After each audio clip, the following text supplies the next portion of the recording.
नमस्कार, मैं हूं राजेश अग्रवाल और आप देख रहे हैं छतरपुर भ्रमण न्यूज।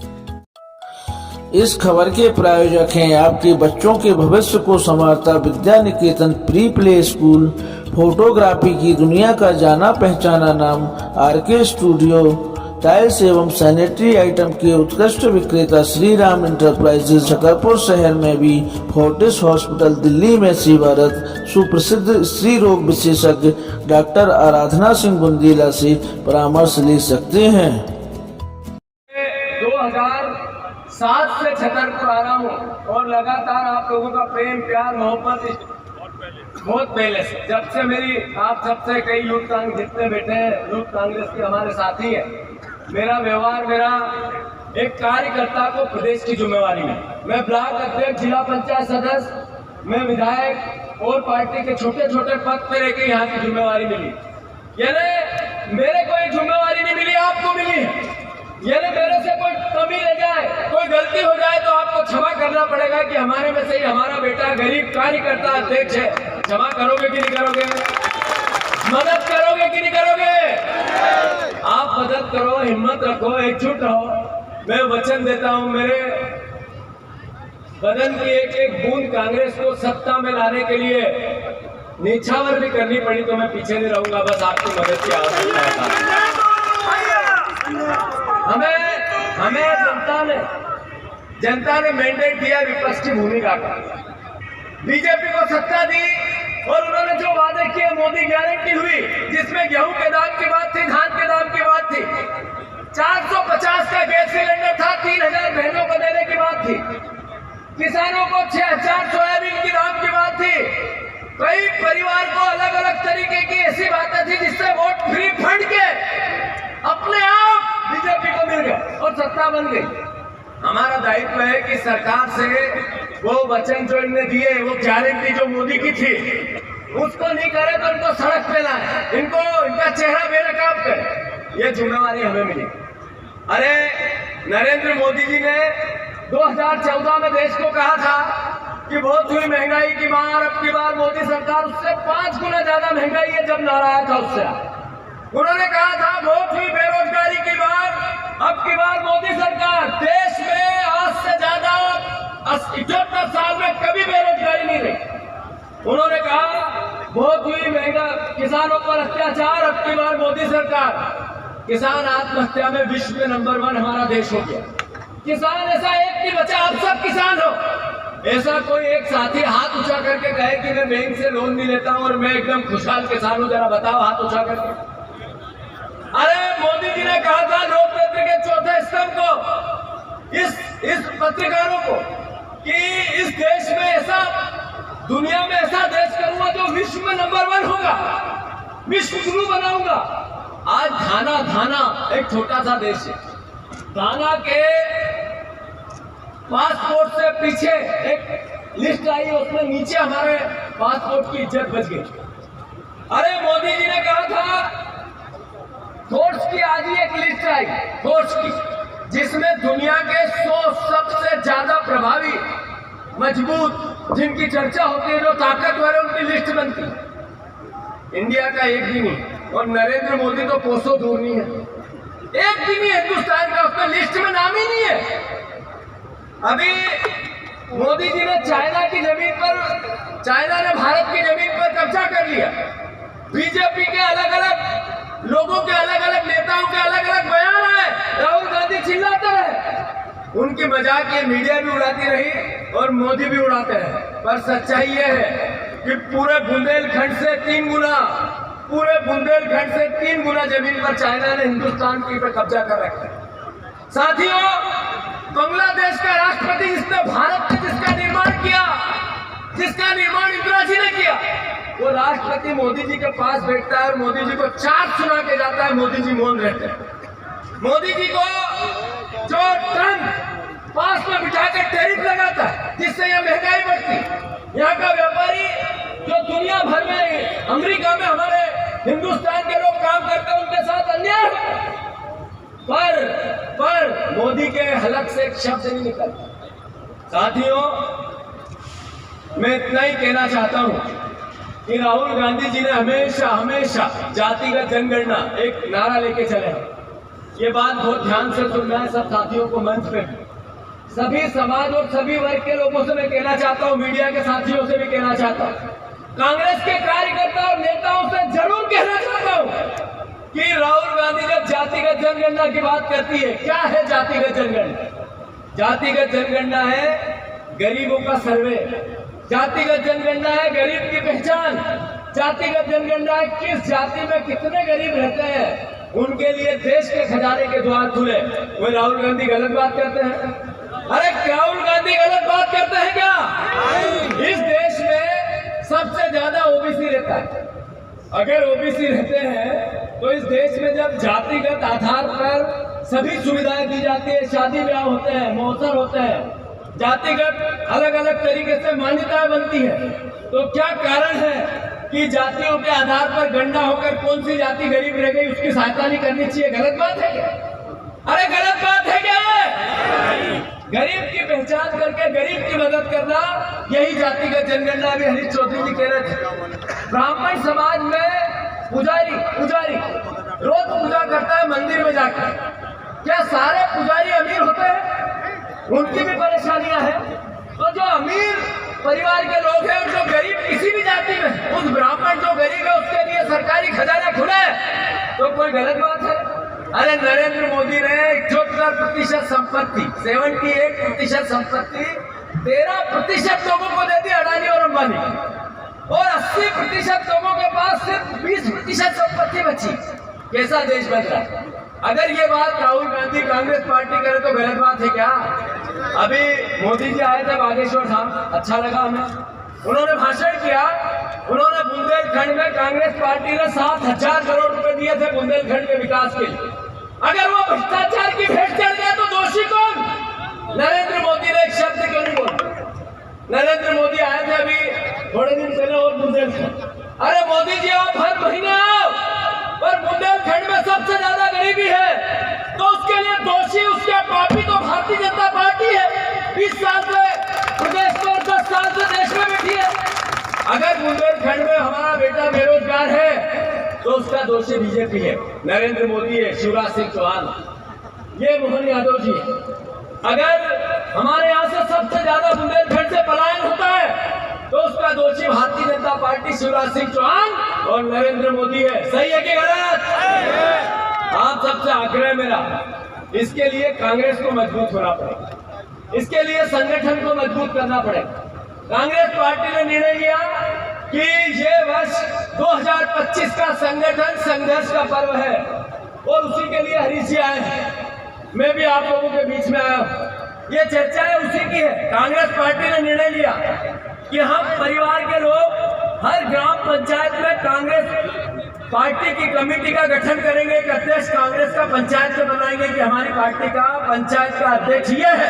करना चाहिए कि नहीं करना चाहिए? जोर से बताओ, हाथ ऊंचा करके करना चाहिए। जो शहरी क्षेत्र है उसमें हम मोहल्ला कमेटी बनाना चाहते हैं, वार्ड कमेटी, महिला कांग्रेस, यूथ कांग्रेस, एनएसयूआई पंचायत में भी गठन करना चाहते हैं। पार्टी का विस्तार हो, हमारी पार्टी गली गली, बूथ स्तर पर, ग्राम पंचायत के वार्ड स्तर पर जाए।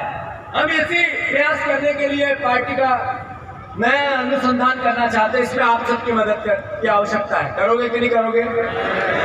मैं इतना कहना चाहता हूं कि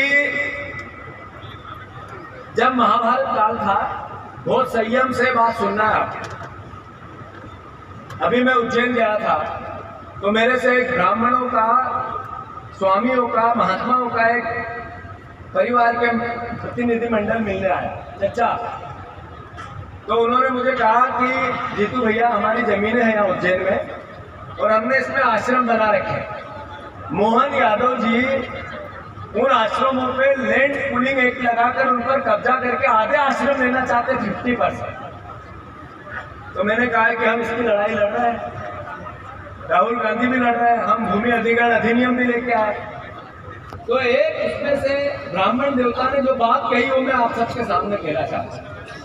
उन्होंने कहा कि जब महाभारत काल चल रहा था तो उसका सबसे खराब प्रसंग जिसमें शर्म आती है वो क्या था?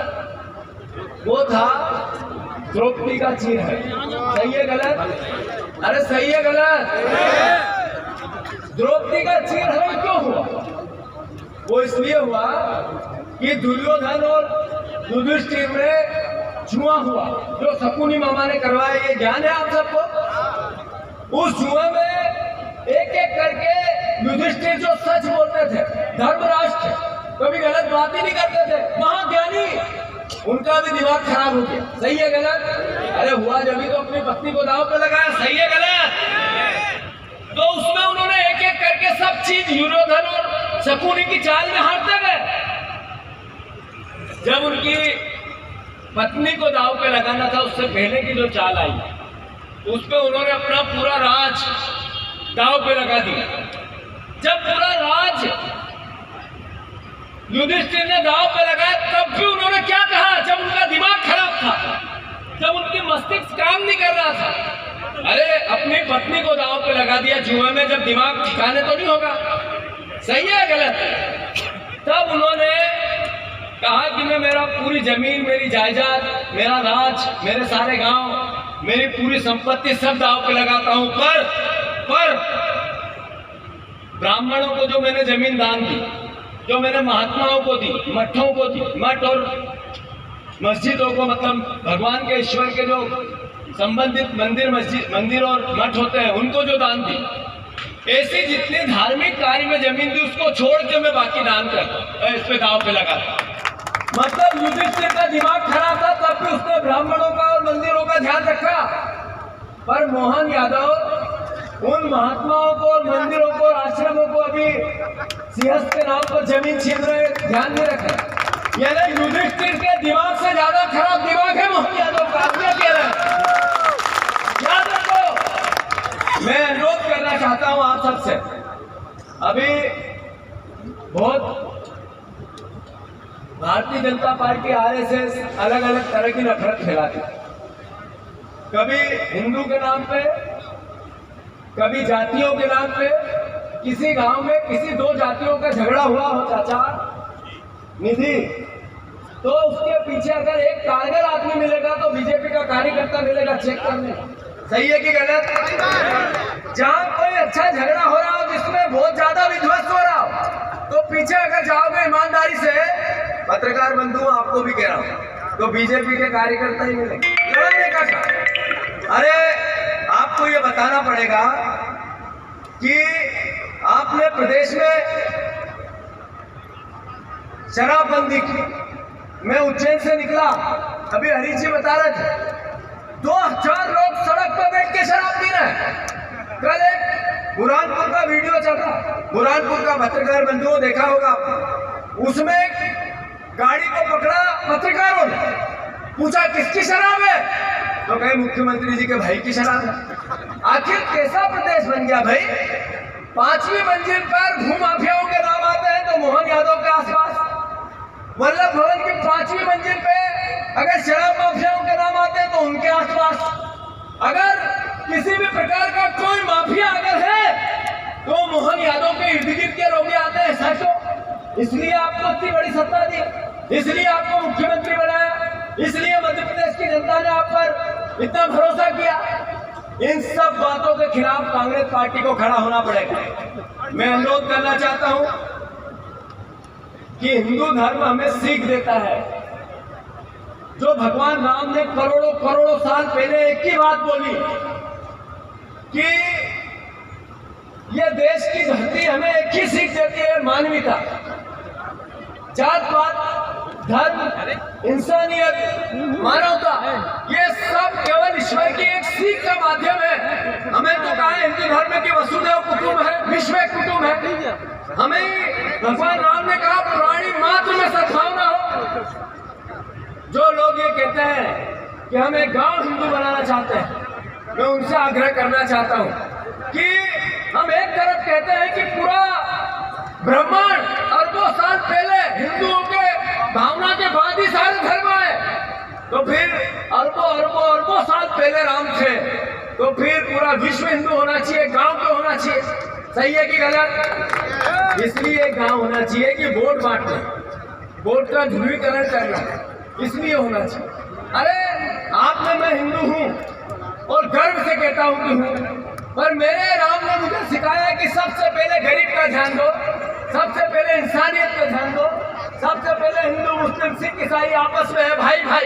ये नारा भी तो संविधान में दिया हमें, ये देश की हमारी संस्कृति की परंपरा ने सिखाया, हमें सिखाया जो संविधान है उसमें कि जो हमारे दूसरे धर्म के लोग हैं, अभी जैन समुदाय के लोग, एक हमारे जैन समुदाय के साधु को, महात्मा को, स्वामी जी को नीमच में मारा गया।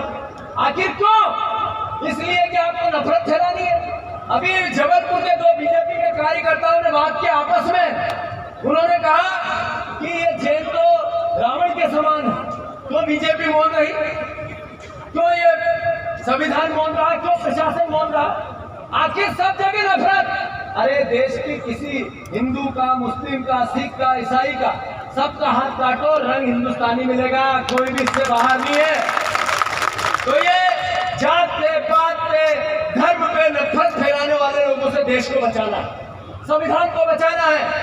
हमारे परिवार के लोगों ने जो संविधान बनाया, बाबा साहब अम्बेडकर ने संविधान बनाया, हमारे पूर्वजों ने, कांग्रेस के पूर्वजों ने संविधान के पहले देश को आजाद कराया। हमारे महापुरुषों ने, कांग्रेस के महापुरुषों ने देश के संविधान को लागू किया। आपकी और हमारी सबकी बारी है कि देश का संविधान अब हमें सुरक्षित रखना है, उस पर जो हमें मौलिक अधिकार दिए, सब इंसान का हक बरोबर है, उसका ध्यान रखना है। डरो मत, मिल के लड़ो और इंसानियत के लिए लड़ो। ये नफरत के लोगों से जब तक आपसे आंख नहीं मिलाओगे तब तक हम इनका पार नहीं पा सकते। तो मैं आप सबसे आग्रह करता हूं कि छतरपुर में जिस तरीके की हालात है वो किसी से छुपे हुए नहीं। मैंने कहा कि यहाँ बुंदेलखंड पैकेज के साथ इनने क्या किया, एक विधायक को 15 करोड़ रुपए मिलते हैं बीजेपी। कोई सरपंच चला जाए तो वो कहता है काम तो हो जाएगा पर 40% कमीशन मिलेगा। कहते हैं कि नहीं कहते हैं? अरे कहते हैं कि नहीं कहते हैं? बस इतना निवेदन है कि इन कमीशन खोरों से प्रदेश बचाओ। पत्रकार बंधु, आप भी हमारी मदद करो। अगर एक विभाग ऐसा मिले जहाँ बिना पैसे में काम होता तो कृपया मुझे अवगत करा दें। अगर आपको किसी विभाग में एक थाना ऐसा मिले जहाँ पुलिस वालों का काम अवैध शराब का नहीं बचा हो तो कृपया मुझे अवगत करा दें। जो यहाँ का एसपी है, यहाँ का जो डीएम है, कलेक्टर है, इनका काम क्या बचा? केवल बीजेपी की आइडियोलॉजी के लिए काम करना। सही है कि गलत? पत्रकार बंधुओं बताओ जरा, सही है गलत? सही है, सारे कह रहे हैं सही। तो मैं आप सबसे आग्रह करता हूँ, कौन कौन परिवार का साथी संगठन मजबूत करना चाहता, हाथ ऊंचे करो। कौन कौन परिवार का साथी मंच का अगली बार सरकार बनाना चाहते हैं, डबल हाथ ऊंचा करो। तो इसके लिए भी सच सच बात करना और ईमानदारी से संग रहना है। रहना चाहिए कि नहीं रहना चाहिए? अब कौन सी विधानसभा कहाँ करनी है, जरा लाइन अप करो भैया।